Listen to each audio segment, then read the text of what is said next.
going? I'm going to pay homage to my ancestors. The closer you get into looking at things, the more you look at them, it's kind of like, you know, the scene in Eyes Wide Shut where Bill goes, you know, he returns, he retraces his footsteps, and he goes back to the mansion where he was, and he's told you know, to stop your inquiries, they will serve you no purpose. It's almost like it gets to that with The Shining. The more you magnify things, the more you look at them, the less purpose it serves, because it's so out of whack. None of it makes sense from the beginning. There must be a lot of stuff in there that nobody has yet seen. And so people ought to keep watching it.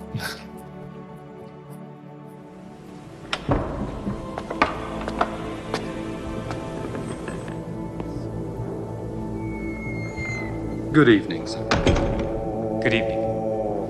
Password, sir? Fidelia. Thank you, sir.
You know, everybody's buttoned down like that and wants to control the world. There's something involved that's outlandish that they keep a secret.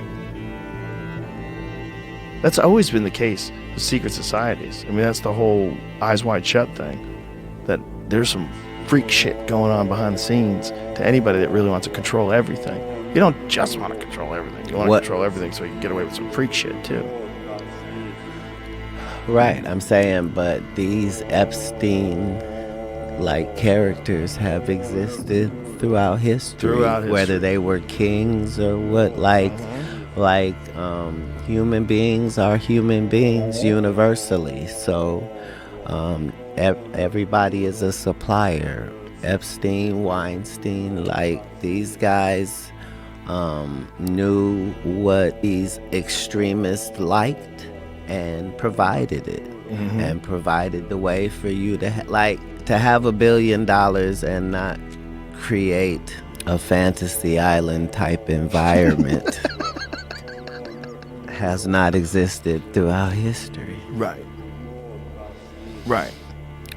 And there's always been those people can only kind of interact with those kind of people. When you reach that certain level of wealth and global success, like you're a Bill Gates type guy, how many guys can Bill Gates hang out with? Bill Gates can't just go bowl and join the bowling team and make friends with the other bowlers. It's too weird. He's got to hang out with his kind. And the more you do that, the less you are in touch with what makes sense to say. And that's when you see them saying the most outlandish shit, because they don't recognize how regular people are going to react to what the fuck you're saying. You know what? We're going to own nothing and be happy? What the fuck did you just say? That's how you know there is an occult. How could there not be? There's another side to everything, universally. So, what is evil?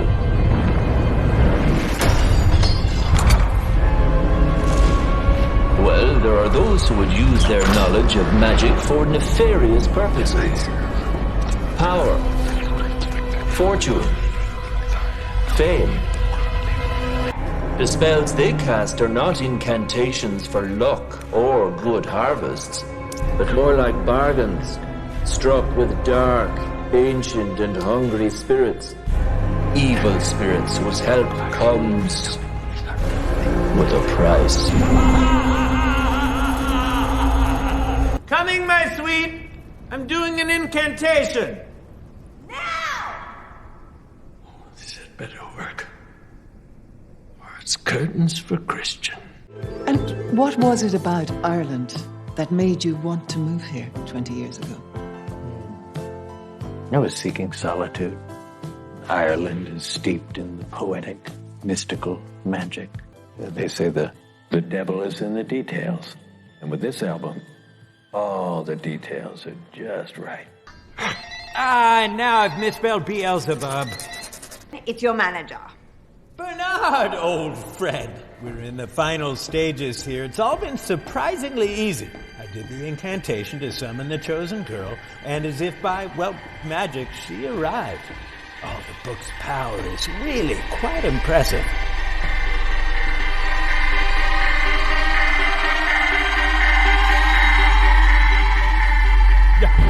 Of course, after the sacrifice, I'll send you the new album. Oh, I can't wait to be back on top. Yes, we'll get hit songs and money too. Yeah, it's all on my list. No, I don't want my legs broken. Again. See you at the Grammys. Blood Moon is tomorrow night. The ceremony can only happen then. Now I shall have to procure another virgin. There's an ornate phallus carved into one end. Oh, the willy stick. Darling, please be more respectful of my things. Let me just do a quick incantation to turn it on.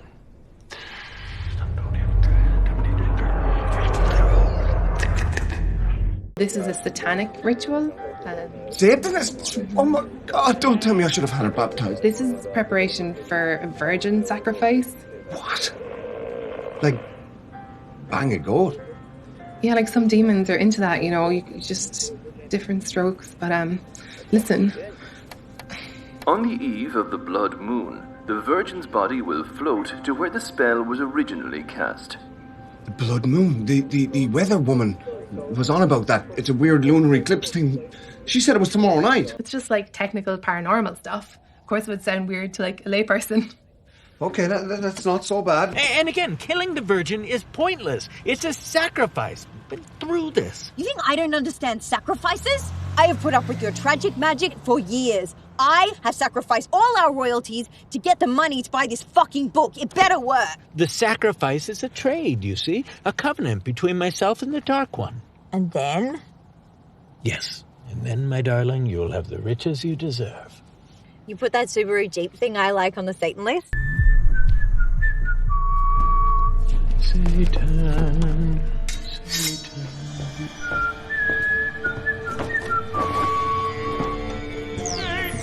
Offer this sacrifice in honor of you. Sanctify with virgin blood and with this impure blood. Spoon or chopsticks? Please, dear. I'm in the middle of impure blood. I pray you accept my sacrifice, or let light be ever extinguished from my soul. What have you done to her?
souls.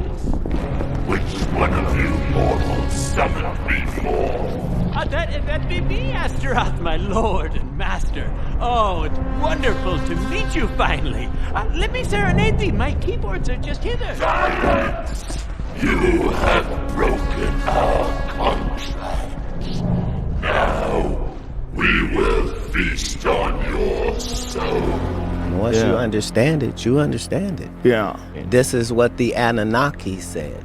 This is how you know that these are not made up things from people's imagination, because everything is too factual. Good evening, godless sodomite. Kneel before your god, Babylon! Making me the highest paid megalomaniacal boy king in all of Babylon!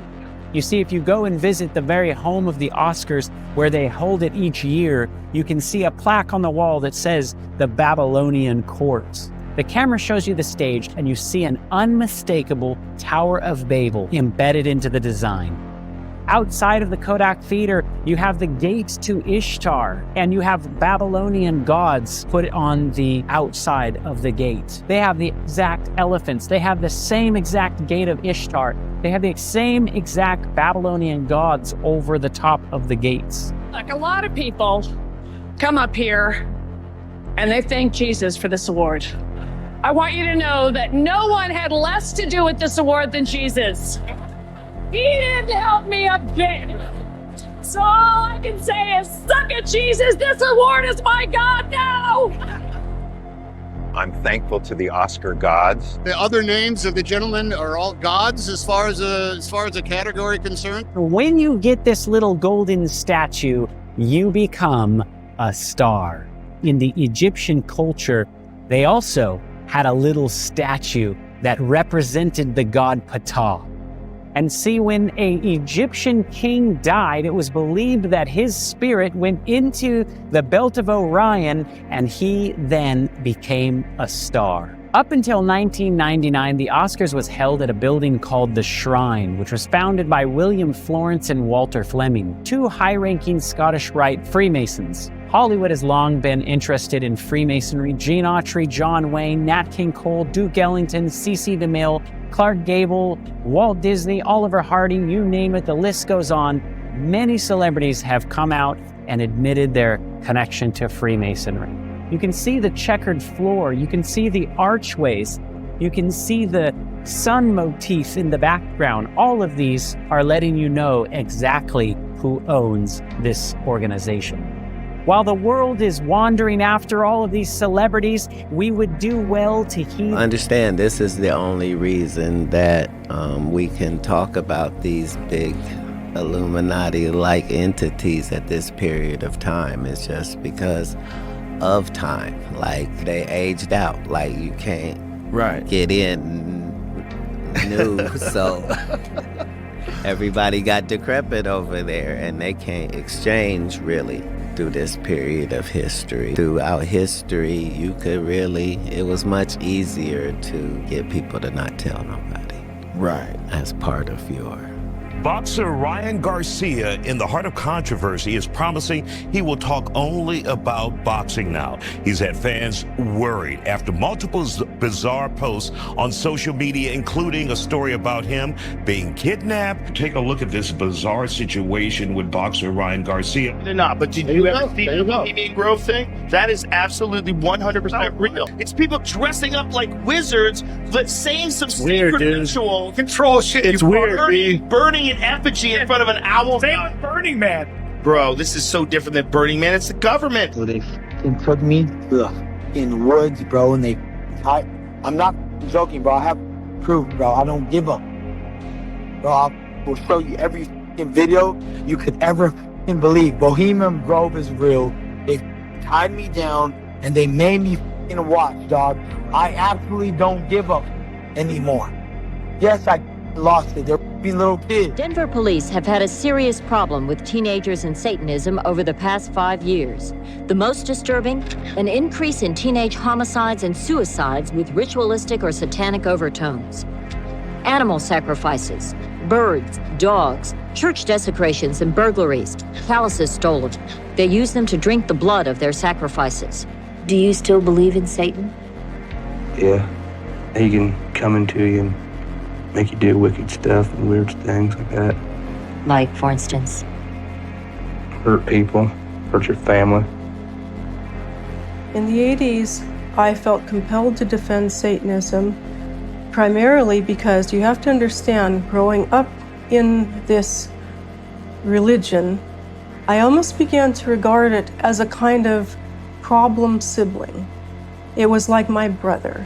It was under attack when all of these horrendous accusations were happening. And I called my father and I asked him what his media strategy was to deal with it, and he confessed that he had no media strategy whatsoever. He didn't care.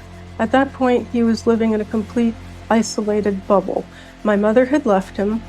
So I said, well, if you need anybody to answer questions or just to answer a phone call or something, I said, I can do it. From there, I became the high priestess of the Church of Satan.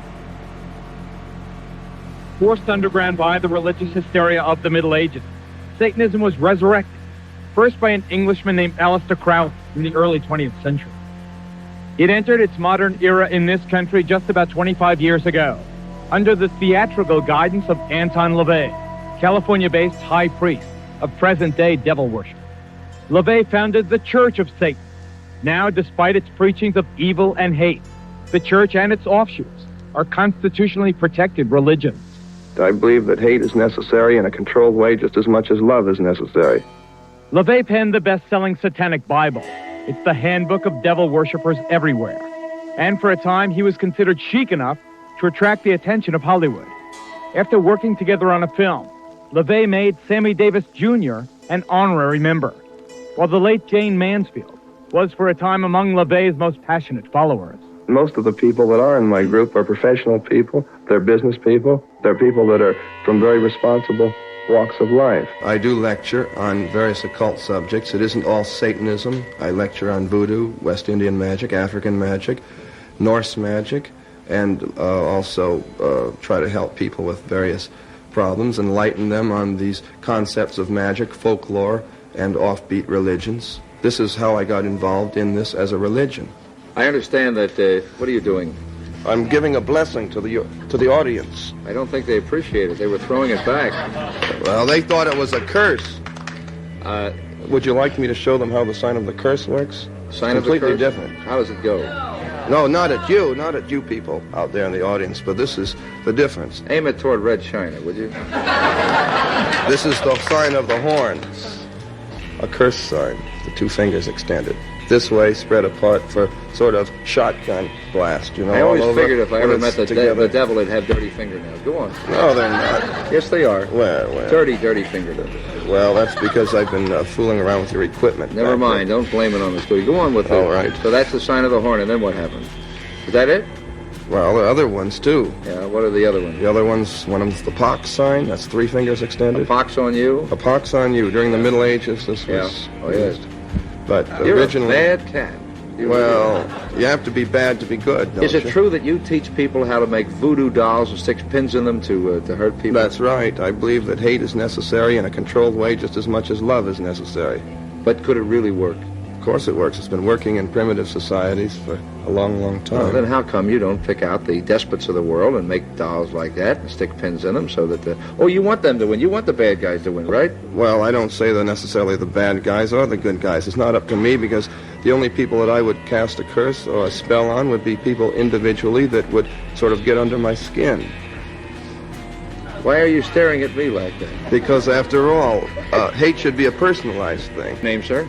Yes, my name is Jim Jelsma. Did you drop in for some devil's food cake or what? What's on your mind? No, we're... first of all, how do I address you? Well, you can call me Mr. Reverend Anton by my first name, whatever. Well, I'll state the Mr. to begin with. First of all, I'll say one thing. You have a lot of followers. And you're right. Oh, yes. You're right about the devil being a god, because the Bible clearly states that the devil is the god of this world, and he's also the prince of the power of the air. So I don't dispute you on this matter at all. My only question... Are we picking up a new recruit here? And when your wife crawls over that line to say good morning to you, Does she refer to you as Beelzebub, or how does she address you? Depends on what mood she happens to be in. Is she also a satanic type? Oh, yes. She approves of all of this? Certainly. She wouldn't be around if she didn't. And how do you make your living? As a counselor, sorcerer, practicing wizard, shaman, warlock, whatever you wish to call it. You're also a male witch, a warlock? Well, a male witch is considered a warlock, but I don't consider... You claim to be a witch, then? A male witch?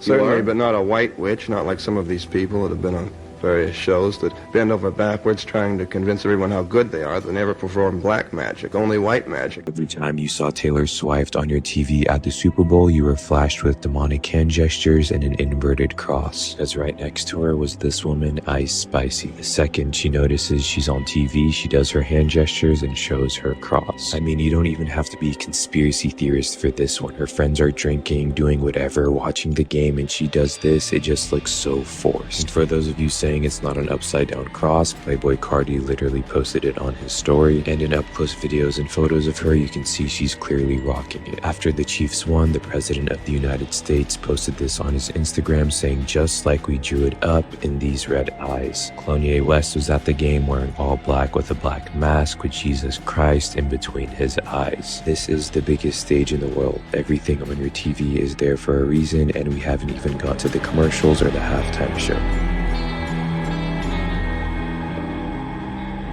Once again, a warning about some tough language and descriptions in a report that we'll have for you in just a moment. Let me introduce you first, though, to Zena LeVay. Her father, Anton LeVay, is, I guess, the founding father of Satanism in this country. He founding it about 25 years ago, Zena? Yeah, approximately 25 years. Can you tell us with any certainty how widespread the religion of Satanism is in this country or around the world? Well, the religion is worldwide. We have members throughout the world. So when people come up and tell Dad that he's the goat, that's what they mean. Not the devil, the devil. No, Mum, not the devil. Well, goats are with... I know that, Mum. I'm very honored to be able to receive this amazing award from the depths of my soul, my passion, work. And it's a legitimate religion, perfectly within it's legal. What is it? Dr. Aquino, the high priest of the Church of Set? Temple of Set. Temple of Set, also a colonel, interestingly enough, in the United States Army. What is it, this Satanism? Well, originally the Church of Satan, when it was founded, was composed not of people with a hatred for Christianity, but of people who, by and large, were agnostics and atheists, because they felt that the institutions which had arisen around Christianity had failed in their moral commitment. So Satanism itself became an emphasis on rational self-interest and on taking responsibility for your own intellectual and ethical decisions. Rational self-interest, you call it? Yes. One of the ugliest, yet apparently most common rituals in devil worship is the sacrifice of animals, often involving the removal of organs and the draining of their blood in elaborate ceremonies. Well, a series of cattle mutilations on this Louisiana farm has sent a shiver of fear through this entire community. Show me the evidence that this was some kind of ritual. Oh, this hole right here and the tail, they cut the tail off. The same thing with the ears. They cut the ears off. Right. So you two have no doubt but that your animals were used in some kind of ritual. Right. Yes. All the blood was gone out of them, too. Every one of them, the blood was drained. No blood, no inside, eyes pulled out, everything. I'm begging for something to be done. I'm scared. I believe in the Lord, and I believe in you. But I'm still going to carry my gun because I'm scared. In our investigation, we discovered that some of Satan's soldiers are also high-ranking officers in the United States military. Here at San Francisco's Presidio Army Base, for example, Lieutenant Colonel Michael Aquino led a double life as a satanic high priest. The colonel's cult is listed in the San Francisco telephone book, and his phone answering machine boasts of his affiliation. Is the Temple of... The Temple is the only international satanic religious institution fully recognized by the United States government. Indeed, the Army does officially recognize Satanism as a legitimate religion and supplies chaplains with this guide for ministering to the satanic soldier. Yet unofficially, some charge that Army bases have become sanctuaries for devil worshippers. Joseph, we've agreed to conceal your identity, but you are an officer in the United States Army. That's correct. And you were an officer in the United States Army during the time you were a member of this satanic organization. Yes. Did the authorities at the Presidio know that a satanic organization was active on their base during the time that you were a member? They were very much aware of it, yes. The present base commander, Colonel Rafferty, says that today at least, I know of no satanic activities whatsoever in this area. Satanism may be a constitutionally protected religion, but similar to another recent case at the United States Military Academy at West Point, here charges surface connecting ritual child abuse at the Presidio Daycare Center to the devil cult. It was here parents and others allege that as many as 60 young children were ritualistically abused by soldiers of Satan. What actually was done to the kids? Oral copulation, sodomy, defecation, they were urinated on. One of the biggest things that funds them continually is human trafficking, and Katt even mentions that by saying that literally everybody is a supplier. Dozen CIA employees have been involved in alleged sex crimes against children as young as 2 years old, and only one of them has been charged. Okay, so just in case anybody has any doubt that our governments, all governments, especially the United States, is infested with pedophiles. I know it sounds crazy, but we need some proof to back it up. How about some mainstream proof? Potentially hundreds of military employees and contractors who may have bought child pornography online but haven't been prosecuted or even in some cases investigated.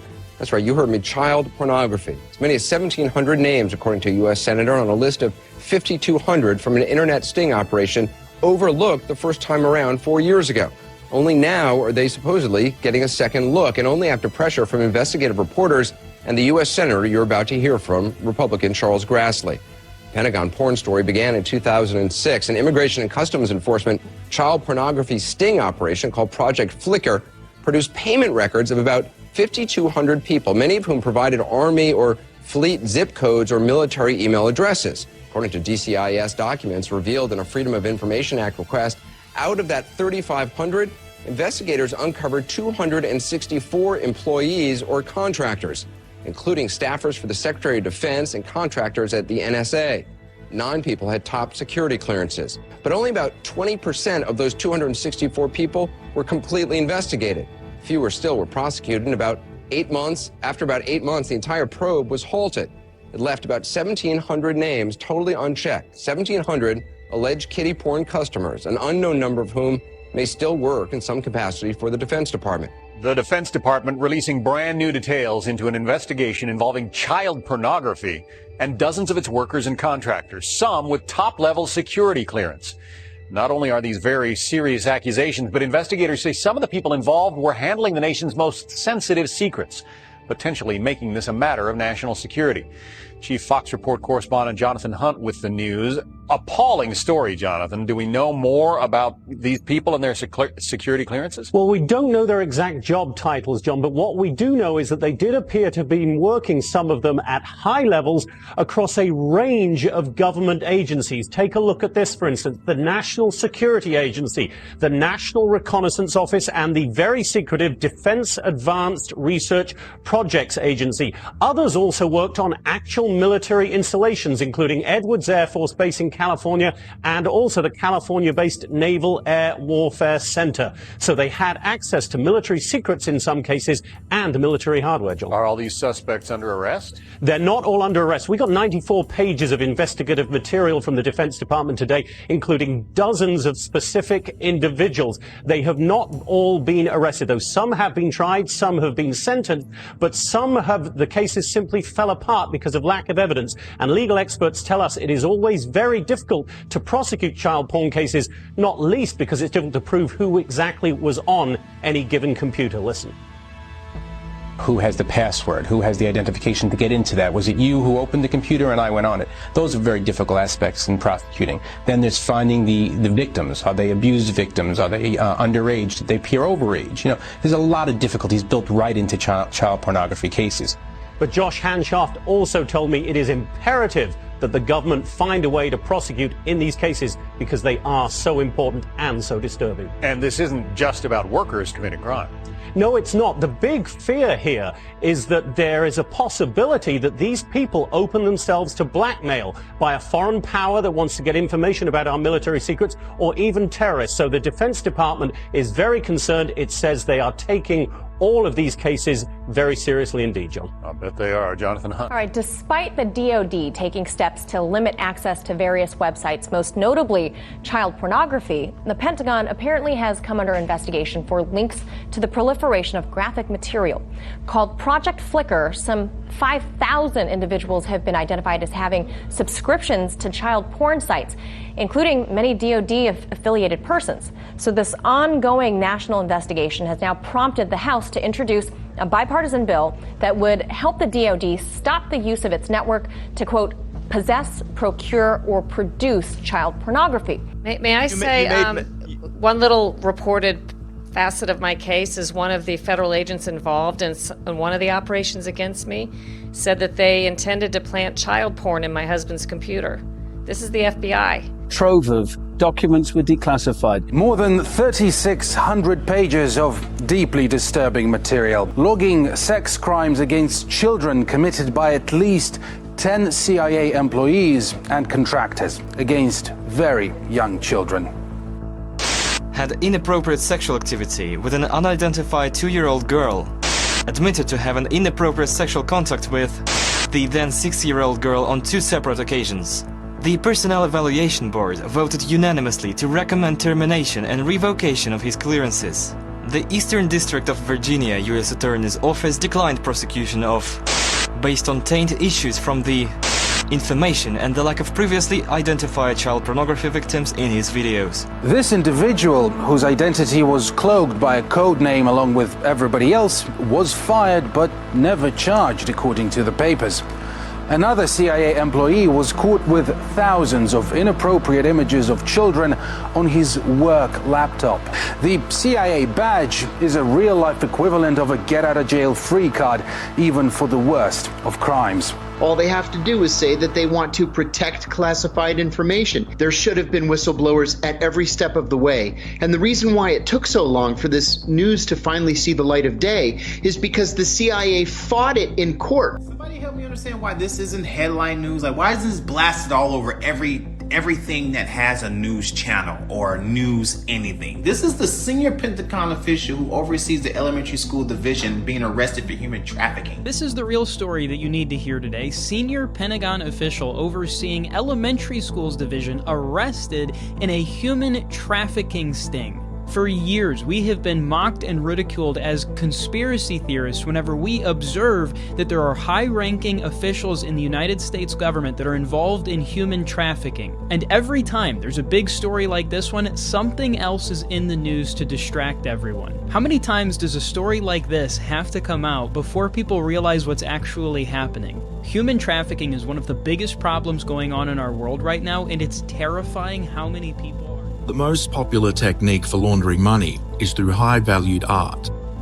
This is because at the high end of the art world, anonymous buying is largely accommodated. Also, they don't care how you pay for it. Once you've made the purchase, you can then get the art transferred to a free port, which is a highly secure free trade zone of an airport or shipping port.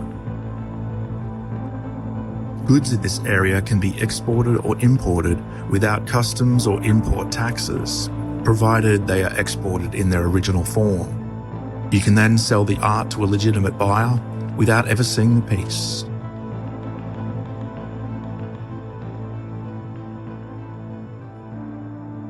Tell us 3 things you know when someone's lying. Like how can you tell? Everybody's a little bit different in how they lie. 7 to 12 minutes to understand someone's baseline. Then you're looking for certain telltale signs. Some people are skilled liars, so they can change what they look like. Signs of someone lying are rapid eye movement, looking up is usually a sign of telling the truth. Looking down is usually a sign of fabrication. Because when you're referencing your own cerebral cortex to look for the truth, you're turning on your brain when you look up. When you're trying to be creative, you look down. The former chief juvenile investigator at the Presidio, Ed Abanofsky, is here. He's now a deputy sheriff in Santa Clara County. Colonel Aquino, we note, sir, for the record, that you were originally implicated in the dreadful charges of child abuse. We note also that no charges were ever brought against you, and presumably you have been cleared. Would you like to comment on why those charges were brought against you? Well, the entire time that the so-called child molestation scandal was occurring at the Presidio, the time period when these terrible events were supposedly taking place, I was assigned to the National Defense University in Washington, D.C., and my wife was out there living with me. But is it not a fact that a 3.5-year-old girl identified you as the alleged perpetrator of molestation? No, as a matter of fact, it is not the case. An accusation was made by her stepfather, who was an Army chaplain, speaking on behalf of this child. In her original interview with the FBI, she denied ever being molested. Well, I've seen you are innocent until proven guilty. You were never charged in this case. I don't want to belabor the point. I have seen, however, the affidavits for the search warrant of your home, and they indicate the child is speaking to the authorities, not her father. Let's say you are innocent of that. You are no longer at the Presidio. You are now in St. Louis, but you are still a serving officer or colonel in the United States Army. Do you feel it is inconsistent with a high-ranking officer sworn to uphold the Constitution of the United States that you are also a practicing Satanist? Not in the least. The Army has known of my religion for the last 20 years. There has never been a problem with it, any more than there's a problem with other members of minority religions. But let me read from the Satanic Bible. Quote, this is the number one, commandment. Death to the weakling, wealth to the strong. How can you believe this and still uphold the Constitution of the United States? Death to the weakling? This is Dr. Walter Grote, would you stand, sir? Whose daughter was allegedly abused at West Point, the United States Military Academy. You were a captain in the United States Army. Aside from what allegedly happened to your daughter, which I know you allege was part of a satanic cult, and having nothing to do with this man, I state again for the record, what is your feeling, sir, on the fact that a serving officer in the United States Army is also a professed Satanist, a high-ranking person? Mr. Aquino has identified himself as an antichrist. He preaches that as the leader of the temple set. I don't think I'm misquoting him. I find it inconceivable that we can have candidates talking about one nation under God and having our children say that, yet by the same token, we can have somebody in our army as a colonel leading our troops in battle who are opposed to the very concept of God and whose whole purpose it is to fight against God. We have to take a break right here. Next, more on the connection between Satanism and violence, including more charges of the sexual abuse of children. If you have let your kids watch up until now, we urge you, ladies and gentlemen, we are not kidding. Get them away from the TV during our next report. We'll be right back. My name is Katie Groves. I am a survivor of the child snuff industry. This video is about my experience growing up in a child snuff ring known as Uncle Sam's Snuff Factory. High-ranking government officials and military agencies orchestrate it to believe that there are deep underground military bases that commit mass genocide against children, film it, and sell it on the black market. America today is involved in another desperate conflict. Many Americans aren't even aware of this struggle. I got a radio call that from Ron Gillette, the foreman, and he said the men were throwing up and there was something really wrong. One of them fell down and hit me right in front of my feet. And it was opened up, and there it was. It was a mutilated body. And the more closer I looked at it, it was a human body. And when I came to work the following day, I saw it myself. I couldn't believe it. And just little bitty babies, just all quarter pieces. Their heads chopped off, arms, legs, it just makes you sick to see something like that. Well, really, it's just, it makes you want to cry when you see something like that. Starting at the very front of this container, it was just wall clear to the ceiling. It included the sides filled with them. I really don't want to witness it again. Not what I saw. Well, as the supervisor for the County of Los Angeles, we found out through the media that 17,000 infants had been stored in a container. So we asked for an investigation by the district attorney and the coroner's office. Breaking tonight, more than 2,000 fetal remains found after the death of a well-known abortion doctor. CBS 2's Dana Kozlov is at the Will County Coroner's Office where those remains are now. Dana. Eric and Brad, we believe the fetal remains are here. Were taken here to the Will County Coroner's Office sometime in the last 24 hours, but they were not discovered until days after the controversial abortion doctor's death. So you don't think you did anything wrong? No. This is Dr. Ulrich Klopfer in 2014 heading into an Indiana court hearing. He was charged with failing to report an abortion he'd performed on a 13-year-old girl in the 3 days required by law. The Will County coroner says Klopfer died September 3rd, but Thursday a family attorney called the coroner, telling him 2,246 medically preserved fetal remains were found on Klopfer's property in unincorporated Will County. This house in Crete is listed in Klopfer's name, but we have not confirmed it's where the fetal remains were found or where they were stored. At one time, Klopfer had 3 abortion clinics in Indiana. His license was ultimately suspended 3 years ago. All throughout, he'd said he'd done nothing wrong. We're all human beings. We all make mistakes, and we have to deal with the consequences, okay? My name is Drake Bell, and I came here today to tell my story.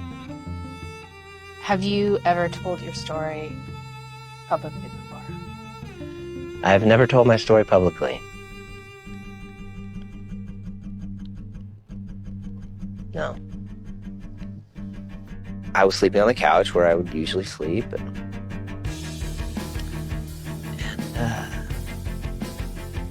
I woke up to him. I opened my eyes, I woke up, and he was just.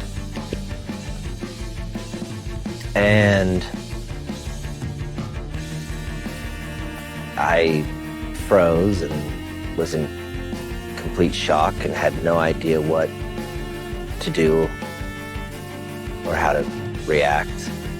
You know, he's so apologetic. Oh, this will never happen again. I'm so sorry. You know, that I don't know what got into me, and I crossed the line, and this will never happen again. And well,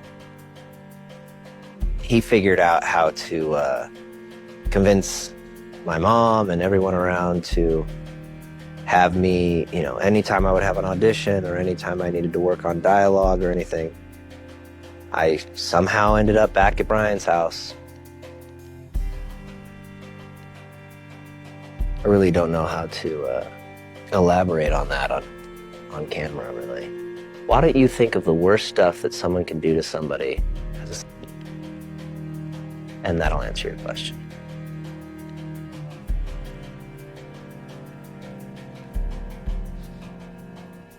I don't know how else to put it.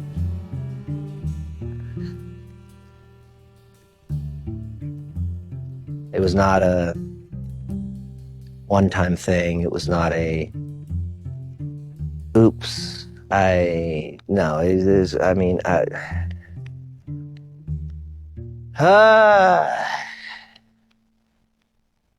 It certainly has all of the ingredients for a huge scandal, but it wasn't.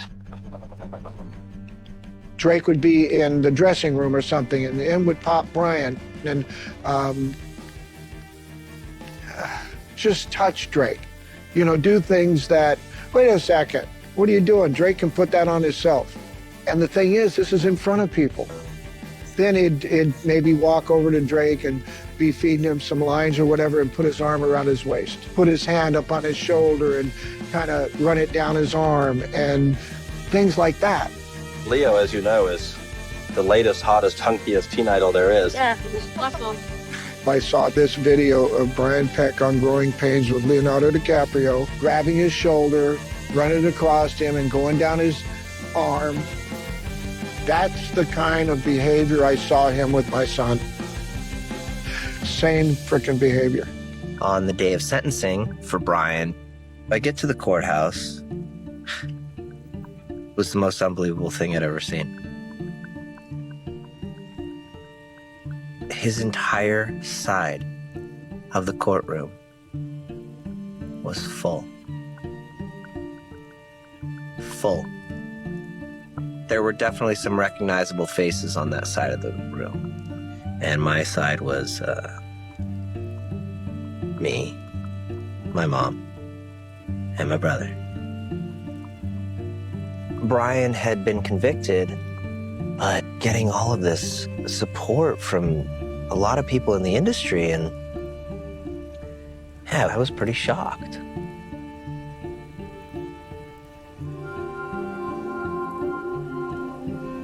My mom got up, she had a statement.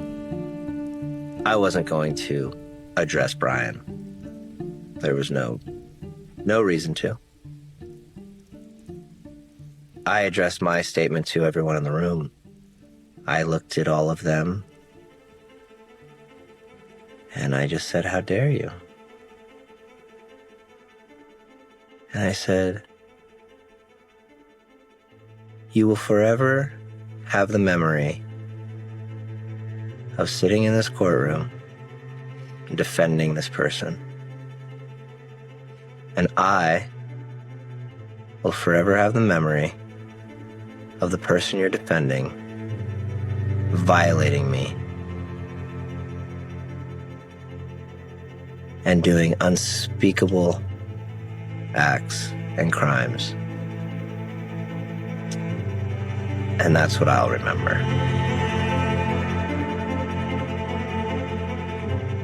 They always wanted to spin me as the crazy one when I seen it myself, little kids being hurt. You know, people may assume that I am mentally ill.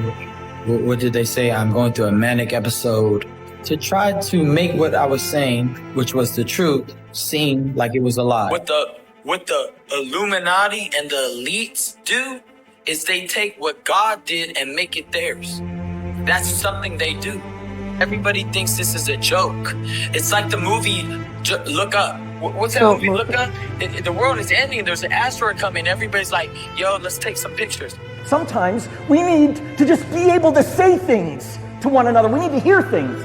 There is a huge comet headed towards Earth. We saw it. We saw it with our own eyes using a telescope. I mean, for God's sakes, we took a fucking picture of it. What other proof do we need? And if we can't all agree at the bare minimum that a giant comet the size of Mount Everest hurtling its way towards planet Earth is not a fucking good thing, then what the hell happened to us? So yeah, while you guys laugh and while you guys think this is a joke, why do you think Katt Willams is exposing the truth? You know, Jeffrey Epstein ain't the only island. They're trying to create confusion within the people to make it seem that anything I said was a lie. I'm not doing this for clout. I'm not doing this for anything. This does nothing for my fight. This is just me trying to give the facts and the truth of what I've seen throughout the years. And I'm bringing awareness for the kids, the little kids that are hurting. I know you guys seen that video. Everybody wants proof? Okay. This is common knowledge if you're really paying attention. The first fact, the global industry of human trafficking is estimated to be worth $150 billion annually. $150 billion annually. I don't care. I live for God. The rules of satanic worship is it needs to be in your plain sight. So everything that I'm saying is right in front of your face. People telling me I need to go to a mental rehab to put me into the psych ward because I'm speaking the truth. They blackmail each other so they can have a union where they won't snitch on each other. Think about that. They do horrible things together so they don't snitch against each other. They have tried everything in their power to stop me, and God pulled me through. The times will be like Noah. Stories of giants coming out, stories of aliens. Can you open your eyes once? The proof is there. I mean, I just personally want to say that the proof is there. You search and you continue to search, you know, and you get enlightened in moments. You want to scream it out to everybody, and you want to tell everybody what you discovered. Situation, he put people in a cave, right? Or allegory of the cave. cave, right? And then all they seen was the shadows, and that's all the reality they knew. And then one guy escaped it. I was gonna go in, like, I'll tell you a real story of it. Like, I had a supernatural spiritual experience. I can't. Was you on something? No, I don't do drugs, nothing. It was just prayer, and nighttime, boom, it happened. Didn't Ross send Ryan Garcia a message after Ryan went on Twitter Space today and said he was forced to do some crazy things? So Aiden had this to say to his team and also Ryan Garcia. As for the Ryan shows, a lot of you children don't understand this, but sometimes that when you're in a position like Ryan Garcia's, you have a lot of pressure, and sometimes it's really hard to be mentally stable at times. You could crash out, and you can get in these things that are called episodes. It's like, it's a serious thing, and I just think that Ryan just needs somebody around. Ryan needs to just make sure he's okay. Sit him down, be like, "Yo, bro, talk to me, whatever." You know what I'll say right now? I don't give a fuck. I sold my soul. I went to a red room. Cheezer, Convy, Aiden, and Tov came in with red robes on, and they had blood stains dripping down their mouths. They walked up to me, walked around in a circle, and started doing a bunch of weird spells and shit, casting it on me.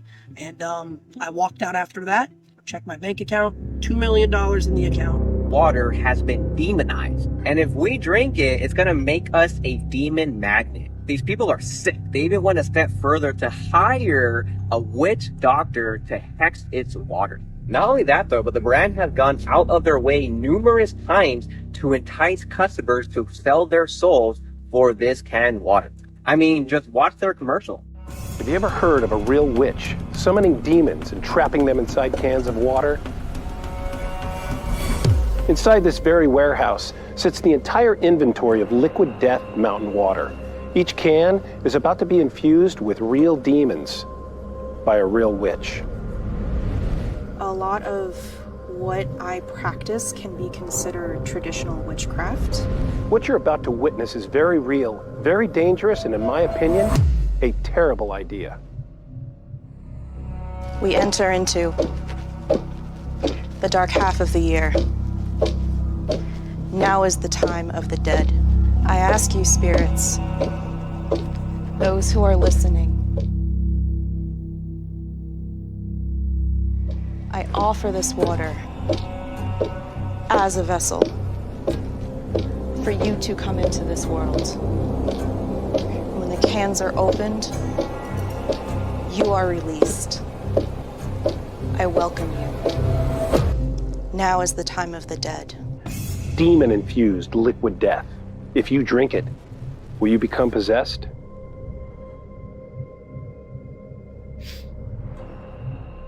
Hey, what's up? I'm Tony Hawk, and I recently became an ambassador for Liquid Death Mountain Water. Apparently, I didn't read the fine print, and now Liquid Death officially owns my soul. And my blood, too? I don't know. It's very confusing. They're taking my blood, and we're going to use it for skateboard graphics. So they're going to mix my blood into the paint and do a limited run of skateboards using my real blood in the graphics. But some of the profits will go towards killing plastic pollution and to building skate parks in underserved communities. Yeah, so I guess go to liquiddeath.com to get skateboards with my blood in it. So wait, if you have my blood, that means you have my DNA. Get a Liquid Death skateboard infused with 100% real Tony Hawk today. Wow, you can own your very own piece of Birdman, but hurry. Supplies are extremely limited, so visit liquiddeath.com/hawkblood right now. Humor is one of their biggest weapons, and you don't even know it. Literally in the Satanist handbook, they tell you what they're going to do.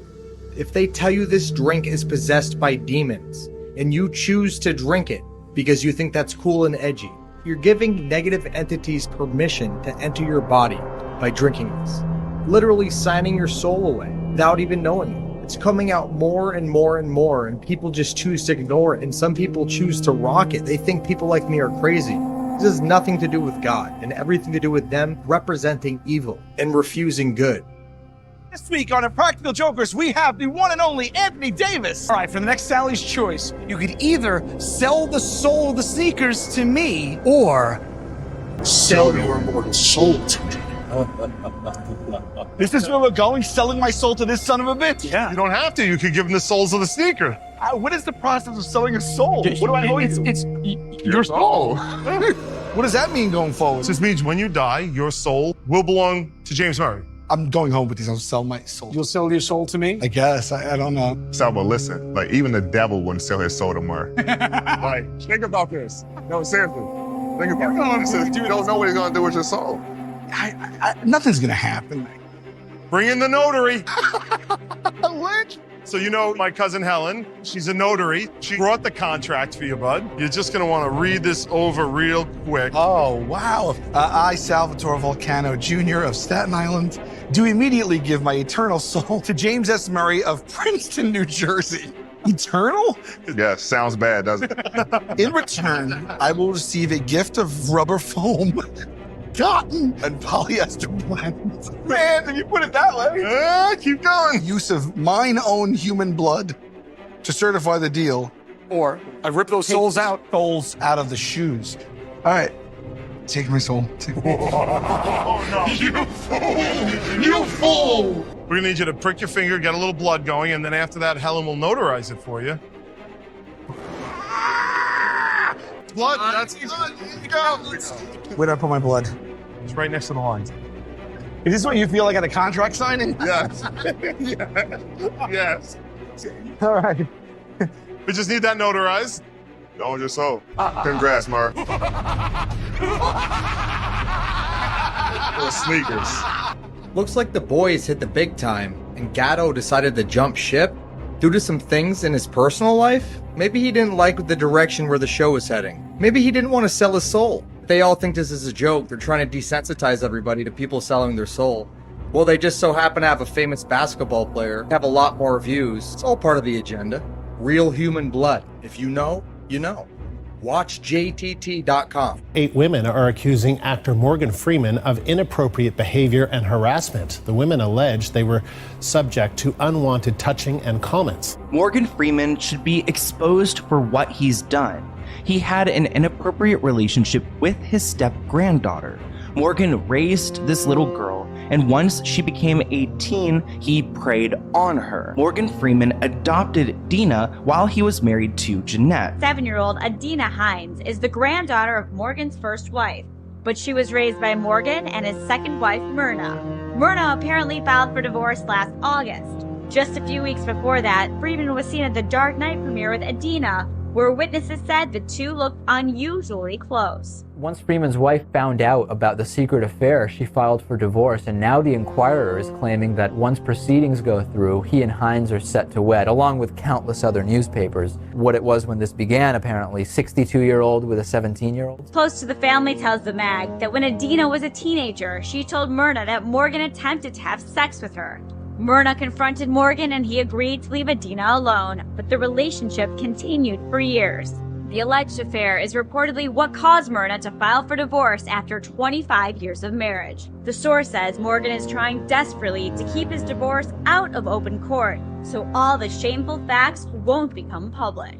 Adina Hines, Morgan Freeman's beloved granddaughter, often walked the red carpet at his side. She even told Inside Edition how good he looked. Fashionable guy, he doesn't have to worry about it. Morgan Freeman's step-granddaughter is found stabbed to death outside her New York City apartment, and police say her boyfriend is the killer. I heard the guy say something about devil be gone or Jesus and God, and I said, uh-oh.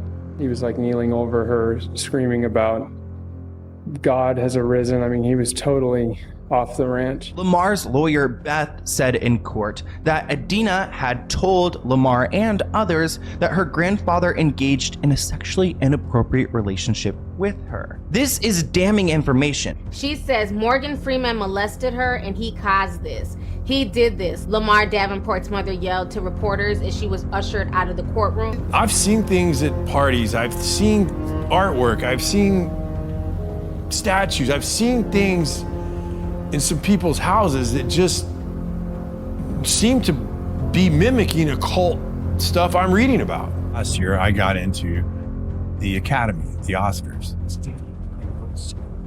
I worked my way up from being a stuntman to being a fight coordinator, to being a stunt coordinator, being a stunt director.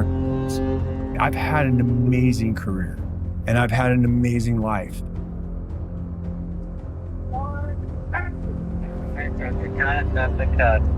But in the system that exists today, as I get up the ladder, I realize it's not what people think it is. It's an illusion. It is a complete illusion. And when these satanic people and these evil people do their rituals to little girls and women and boys, who do you think puts them back together? I do. It's completely real, and you need to look into it. I believe this was a cult murder. Her friends into satanic shit of any kind? Satanic. She's 14 years old. I got snatched, asshole, just like your little girl. Right out from underneath my mother's nose when I was 11. Ain't got nothing to do with religion. Sorry. Like I said, I don't. All you motherfuckers that's on here that's asking me did I sell my soul, why the f y'all on here if y'all think I sold my soul? Y'all coming right with me, you dummy. But you gonna focus on that money, you gonna love and cherish the money. Once you love and cherish the money and you'll do anything to get the money, then that's when you sold your soul, my brother. I want to get out this music industry because this is not for me, but I do it because I feed my family. But I don't want to be in this. This is not what God wants me to do. I sold my soul to the devil, I'll never get it back. I sold my soul to the devil for a small price. I sold my soul to the devil. And I'm done with the devil! I kind of get possessed by the devil when I'm performing. And I'm like, if you don't get this right now, I swear to Lucifer. You're still out here doing these songs, you know, you're still on tour. I do, but I don't take it for granted. Why do you still do it? Why are you still out here? Well, it goes back to the destiny thing. I mean, I made a bargain with it, you know, a long time ago, and I'm holding up my end.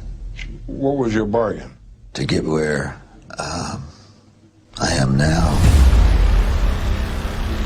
So that's how I feel about that, bro. You know what I'm saying? Straight up. Cause the devil gonna make you do some crazy shit for that money. Straight up. And once you start working for the devil, you sow your soul, you feel me? Straight up. That's how that shit goes. God don't want me to do this, but I do it to feed my family. And I want to get out this. I want to get out of the music industry because yes, you go through pain, you go through this because this is what the devil wants you to go through to destroy yourself.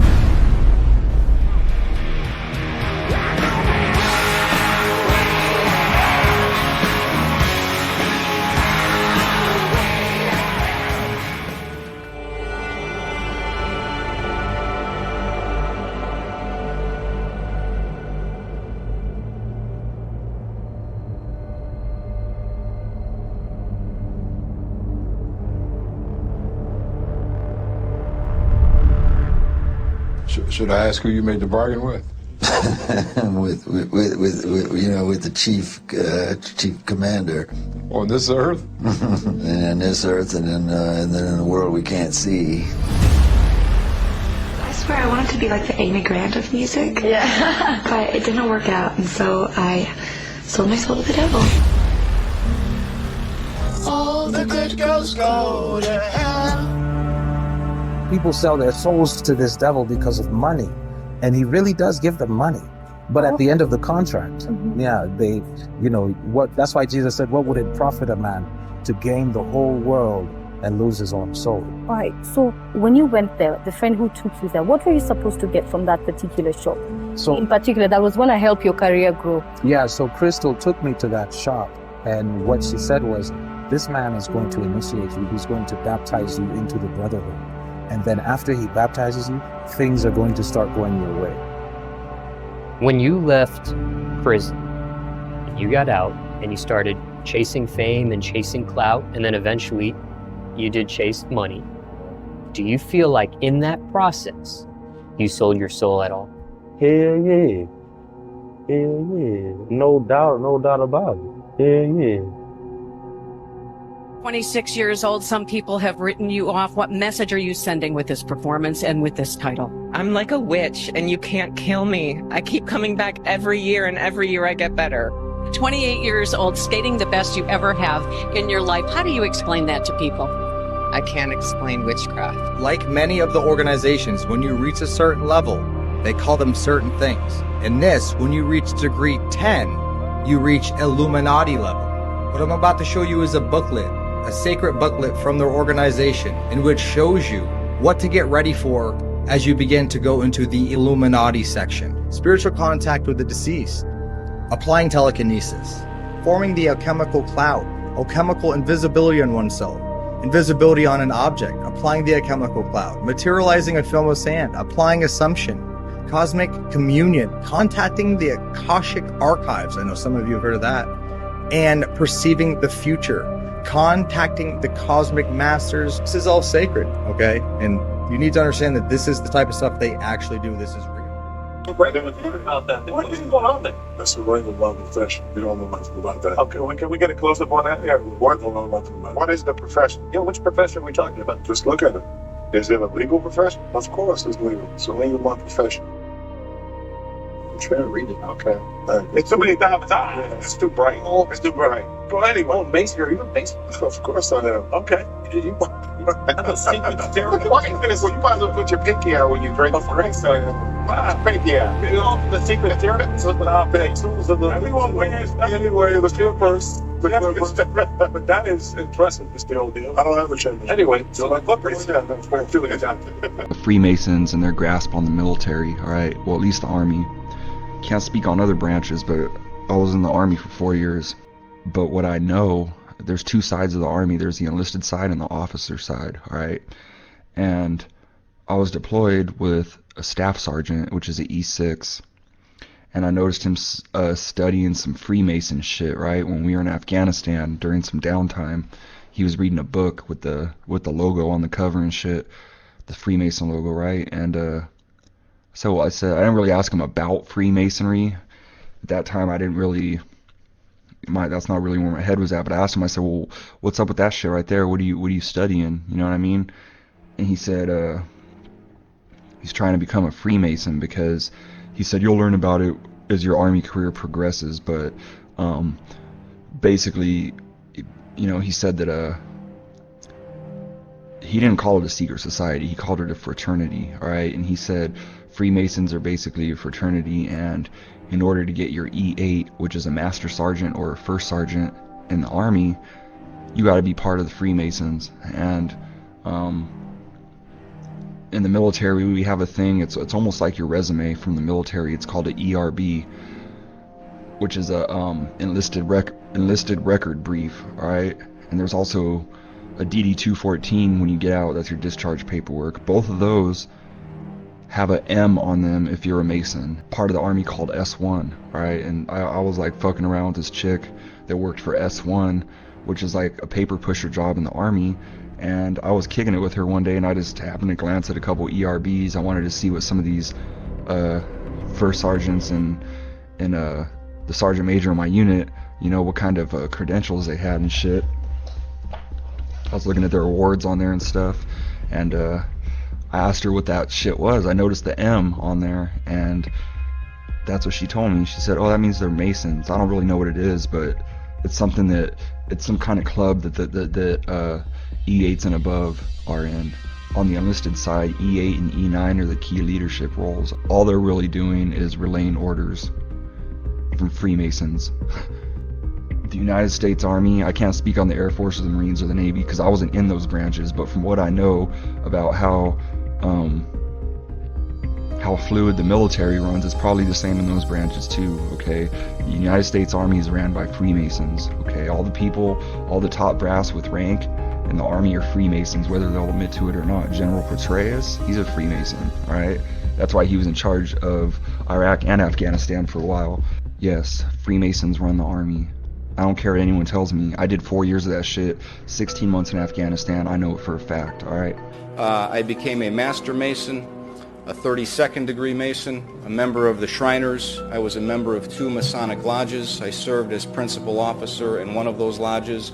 I was about to be elected Worshipful Master before I left, and I received a very rare credential called the Proficiency Card, which authorized me to instruct other Masons in Masonic ritual. It literally requires a man to have committed to memory all of the rituals of Blue Lodge Freemasonry, all of the positions, and that's what I could do. So I know what Freemasonry teaches because I taught it myself. America was founded by Freemasons, and the ideology of Freemasonry is enshrined in the U.S. Constitution. For example, the Establishment Clause, where the government won't respect any religion. That's a denial of the social kingship of our Lord Jesus Christ. The Free Exercise Clause, which gives man a right to practice any religion. United States Supreme Court justices who created the doctrine of separation of church and state in the United States. Under Presidents Roosevelt, Truman, and Eisenhower, all of whom were Freemasons, they appointed, and collectively, 12 Supreme Court justices, all of whom were Masons. And from 1941 to 1971, Masons dominated the Supreme Court, and through those judicial decisions created the Masonic doctrine of separation of church and state. The God of Freemasonry is the devil. First level witchcraft and first level masonry initiation is identical. The only difference is that my wrist was cut and I signed a blood pact, and that I was nude and they are clothed. That's the only difference.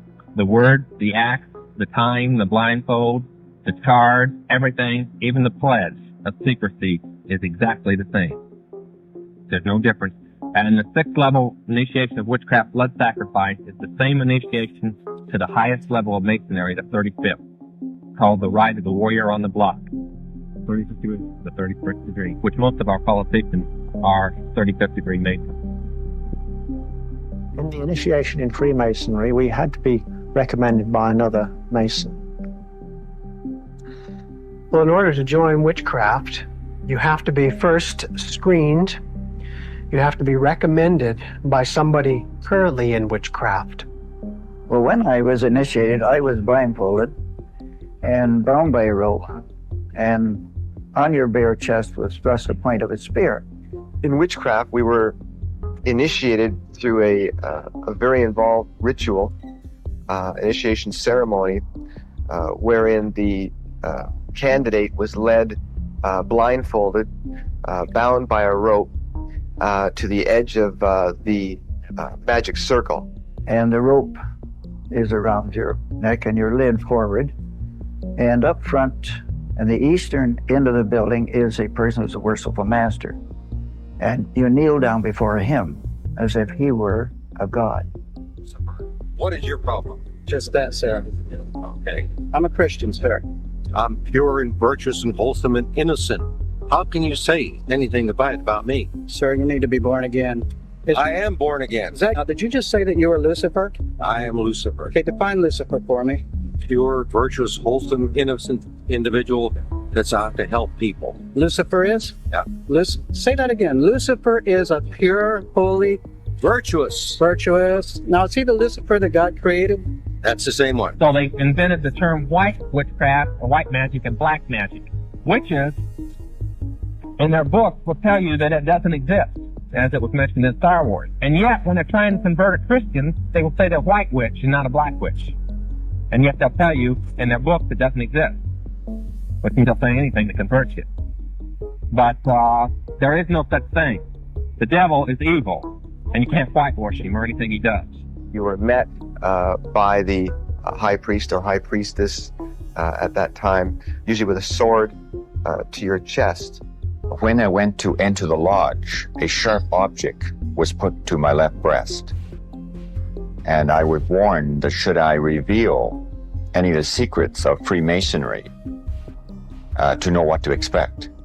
When you're presented before the high priest, a sword is held against your chest, and you actually take a blood oath, promising to remain faithful to the secrets of witchcraft. Well, when you are in the room, this blindfold is taken away from you, and this is a time when they say that you're coming from darkness into light. During the initiation ceremony, the initiate is led by the lieutenant of the high priest and is challenged at the edge of the circle by someone saying, "Who goes there?" And the answer is, "One from the world of darkness." In Masonry, the prayers are ended with "So mote it be."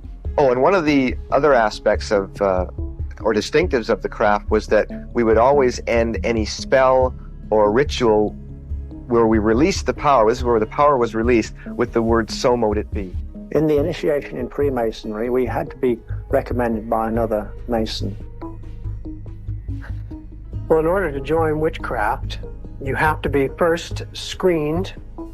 You have to be recommended by somebody currently in witchcraft. Well, when I was initiated, I was blindfolded and bound by a rope, and on your bare chest was thrust the point of a spear. In witchcraft, we were initiated through a very involved ritual, initiation ceremony, wherein the candidate was led blindfolded, bound by a rope to the edge of the magic circle. And the rope is around your neck and your lid forward.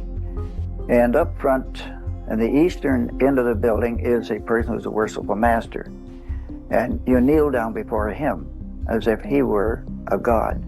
You were met by the high priest or high priestess at that time, usually with a sword to your chest. When I went to enter the lodge, a sharp object was put to my left breast. And I was warned that should I reveal any of the secrets of Freemasonry, to know what to expect. When you're presented before the high priest, a sword is held against your chest, and you actually take a blood oath, promising to remain faithful to the secrets of witchcraft. Well, when you are in the room, this blindfold is taken away from you, and this is a time when they say that you're coming from darkness into light. During the initiation ceremony, the initiate is led by the lieutenant of the high priest and is challenged at the edge of the circle by someone saying, "Who goes there?" Trauma-based mind control. Most victims of the CIA's trauma-based mind control program, MK Ultra, have come from families with a history of child abuse, because multi-generational child abuse makes a child more susceptible to mind control. And most of the characters we see as world leaders are not only actors on a stage, they are oblivious because they have suffered a lifetime of abuse and mind control. The overwhelming majority of people on Team Evil are not all in on it. They simply do as they are told. They follow orders and they don't ask questions. These families see having children as a means of gaining power and wealth. They see their own children as property, as slaves to do the family's bidding. But perhaps it's more like a cult than a family. Nearly 1 million child orphans were distributed throughout America and the Commonwealth in the late 1800s by an international secret society called the Odd Fellows. Delivered primarily by train, many of these orphans were born in private homes owned by the Odd Fellows and their offshoot, the Daughters of Rebecca, an all-female Masonic organization that featured symbols of mass breeding and fertility. Killers of the Flower Moon absolutely shows straight up the Freemason temple, and Leonardo gets spanked in this temple. Just check out these clips and just know that they're always telling you the truth in order to desensitize you, so when you see the truth you think it's ridiculous, because subliminally you're not shocked because you've already seen it, and you don't know you've already seen it because it was in a movie. Most of our experiences in life and memories are from movies.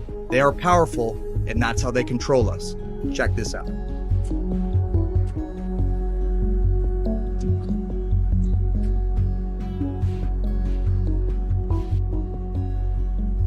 Remove the book.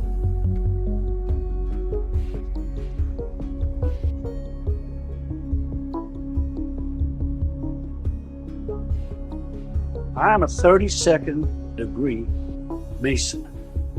I am imbued. Are you hear me? Yes, King. Leonardo's character was going to testify against the person who spanked him from doing other things. And then he came into this room to meet with him, and all of these people were sitting here. You'll see the sheriff, other people, and what you're going to see is them basically all hear them trying to corrupt the law, and none of them care, not even the sheriff. Why? Because they're all in the same club. They're all Freemasons, okay? It's a tip of the hat to any Freemason that's out there, and Freemasons know. So this is literally advertisement, and this strengthens their ranks, and it's a spit in your face because you have no idea this is happening, but now you do. Check it out.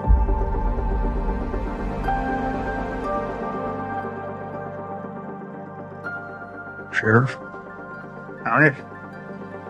You know Mr. Soloway? Soloway Oil?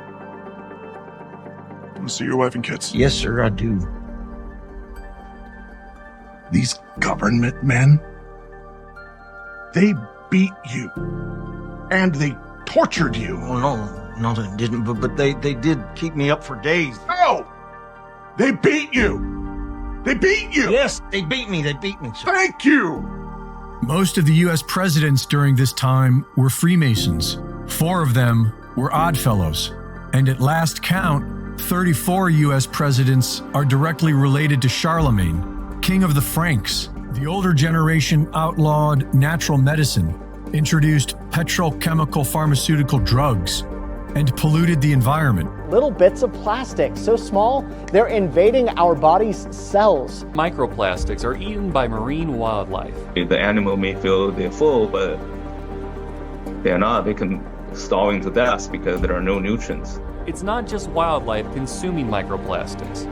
A study published this January in the journal Proceedings of the National Academy of Sciences found that 1 liter of bottled water contained on average 240,000 plastic particles, most of which were nanoplastics, plastic 1,000 times smaller than a human hair. Getting rid of fine particles from contaminated water is very challenging. Now, Nick, while plastics can degrade into microplastics in nature, according to Dr. Liu, they are also man-made and used in things like toothpaste and makeup. Experts worry that nanoplastics invading the human cells could carry outside chemicals into our kidneys, liver, or even your brain.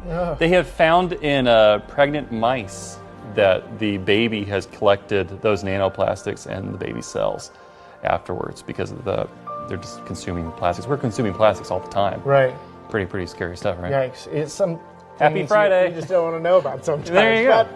And now the younger generation is here to fix it with their totalitarian Great Reset.